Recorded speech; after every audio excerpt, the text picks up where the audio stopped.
Mr. Karamoko Jean-Marie Traoré, Minister of Foreign Affairs of Burkina Faso, Comrade Karamoko. Your Excellency Mr. Bakary Yao Sangare, Minister of Foreign Affairs, Population and Nigerians Abroad.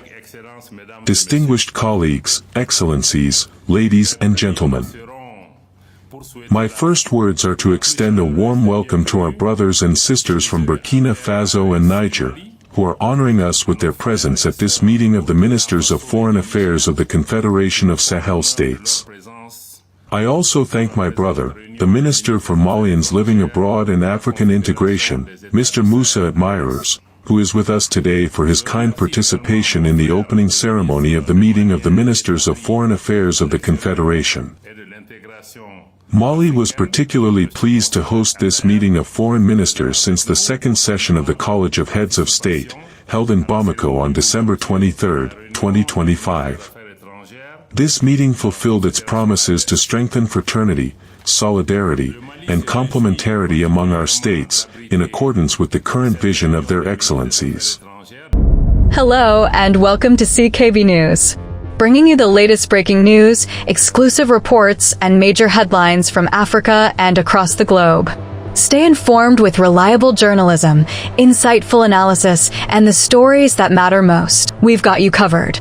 Thank you for watching. I'm your host, and this is CKB News. Let's get started. Captain Ibrahim Traoré, President of Burkina Faso and President of the Confederation of Sahel States, along with General Abdourahmane Sani, President of the Republic of Niger and Head of State of the Transition and President of the Republic of Mali, were present. Indeed, the College of Heads of State of the Confederation, in its visionary approach guided by the best interests of our states and the well-being of our populations, gave clear and precise instructions on the path to follow regarding the abolition of the death penalty, in line with the Confederation's objectives. These directives have been translated into actions, objectives, and activities outlined in the Confederation's Year 2 roadmap.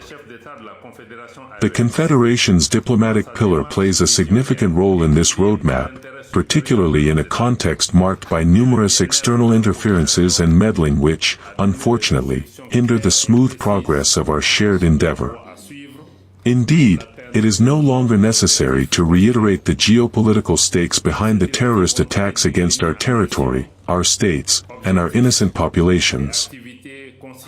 Nor is it necessary to reiterate that behind these attacks by terrorist coalitions lie foreign state sponsors who are increasingly less concealing their sinister intentions, to destabilize our national institutions and overthrow the authorities in power, whose only fault is Aurelia.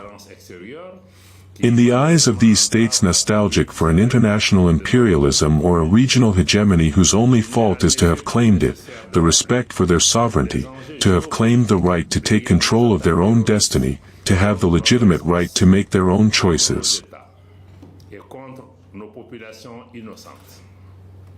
Il n'est plus nécessaire de rappeler non plus que, derrière ces attaques de coalitions terroristes, se trouvent des sponsors étatiques étrangers, qui masquent de moins en moins leur funeste dessein de déstabiliser nos institutions nationales et de renverser les autorités en place. It is indeed no longer necessary to reiterate the unprecedented media support enjoyed by terrorist coalitions and their foreign state backers in an information war where objectivity has given way to disinformation and manipulation. Where the ethics and professional standards of certain media outlets have unfortunately been replaced by the open glorification of terrorism. Despite all these challenges, our states remain standing and are moving forward. Niger demonstrated this just 48 hours ago by repelling these cowardly and manipulated attacks against Diori Hamani International Airport. In any case, I am referring to the attempted incursion against Yuri Amani Airport in Niamey. I reiterate our condolences to the bereaved families. We wish a speedy recovery to the injured, but also, and above all, express our full and unwavering fraternal solidarity with the authorities and the people of Niger. Excellencies, ladies and gentlemen, dear brothers, I wish to reiterate the challenges we face. I wish to reclaim this. The challenge we face, or rather the challenges imposed upon us, far from undermining our commitment, strengthens and reinvigorates it. It reinvigorates our determination to make the Confederation a space of dignity, a space of peace, a space of stability, but also a space of shared prosperity. Indeed, the Confederation cannot be reduced to a succession of crises, or even a permanent crisis. Our states and the Confederation possess immeasurable potential in virtually every area of natural and human resources, unwavering resilience, adaptability, openness to the world, and many other qualities conducive to harmonious development.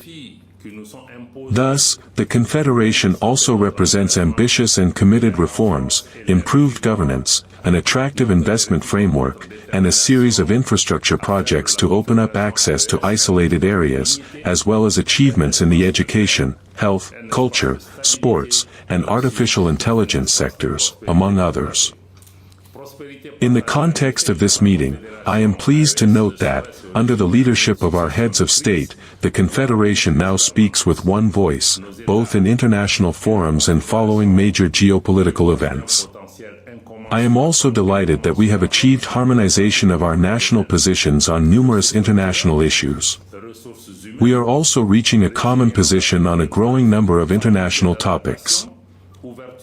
All of these things illustrate the resolute progress of the diplomatic pillar towards fulfilling the aspirations of our people, as well as the directives of our heads of state, and are intended to better meet the legitimate expectations of our populations. In closing, I commend the remarkable work of our officials who spared no effort in submitting the document for our consideration.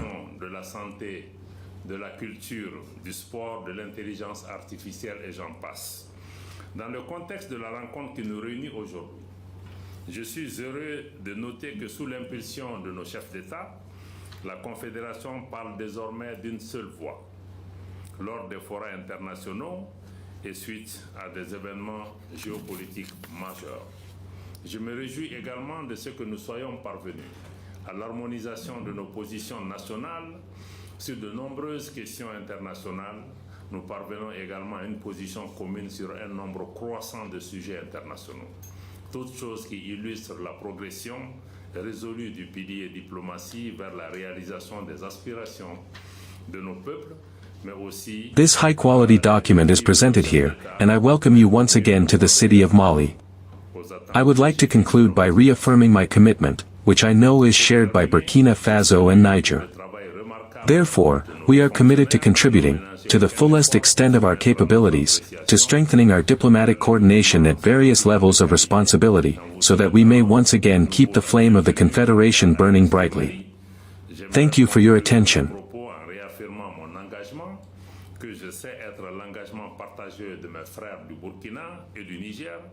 Donc notre engagement à contribuer dans la pleine mesure de nos capacités au renforcement de notre coordination diplomatique à différents niveaux de responsabilité pour maintenir encore une fois haut le flambeau de la Confédération AES. Je vous remercie de votre aimable attention. Thank you for watching CKB News. Don't forget to subscribe for more updates. See you next time.